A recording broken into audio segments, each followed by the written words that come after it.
formação do indivíduo. Eu conheci o senhor, tive o prazer de conhecer quando o senhor era comandante militar da Amazônia, né? E conversamos em Manaus. Eu estava voltando da Cabeça do Cachorro, né? Que é uma viagem que eu recomendo a todos. Um grande ensinamento. Era o general Mourão que comandava. Isso, Mourão. Isso.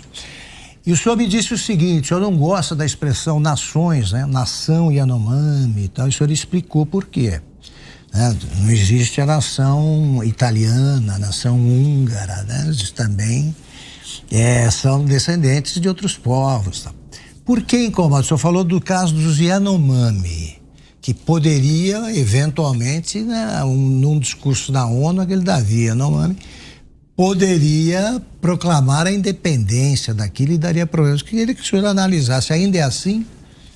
Eu ainda tenho esse receio porque nós ainda não resolvemos esse problema, que é um problema muito mais de conscientização, um problema muito mais linguístico do que o tratado que foi assinado pelo Brasil, assinado, muito mal assinado, é o Tratado da Organização Internacional do Trabalho, 169, parece, que estipula que se um determinado território tiver uma bandeira, um hino e uma população... Um território que pega 2 países, áreas de 2 países. Pode ser, ou apenas nossa área, né?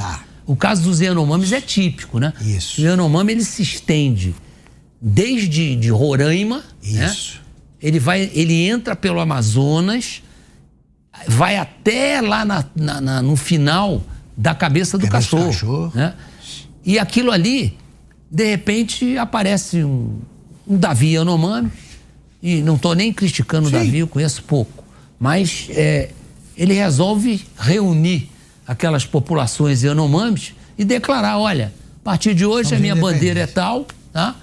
O meu hino é esse aqui, foi feito por um grande compositor da Mangueira, e a partir de hoje a nossa terra aqui vira país Yanomami, né?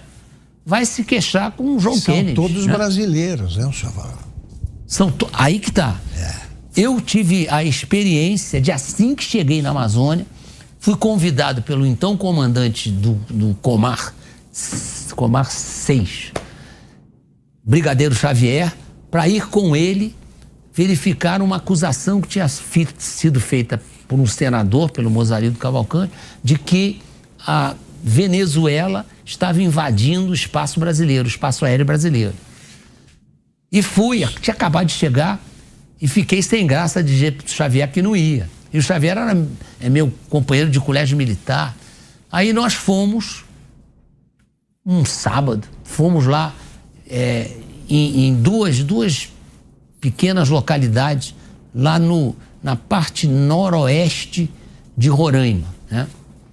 E chegamos lá, numa delas tinha até aviões da FUNAI, tinham 2 freiras abnegadas que estavam lá. Conversamos ali, percebemos que eles são isolados, muito isolados, e fomos a uma outra localidade que estava nesse bojo das denúncias do senador Mozarildo Cavalcante, e não conseguimos conversar com os indígenas. Eles só falavam inglês. Eles só falavam inglês. E estavam há pouco tempo no Brasil, eram nômades. Esses índios vão defender o território brasileiro, como tem gente que entra com esse argumento que é falso. Muitos índios servem o exército. Aí eles ganham uma outra formação. Esses são os índios que nós queremos do nosso lado e que nos ajudam muito na selva.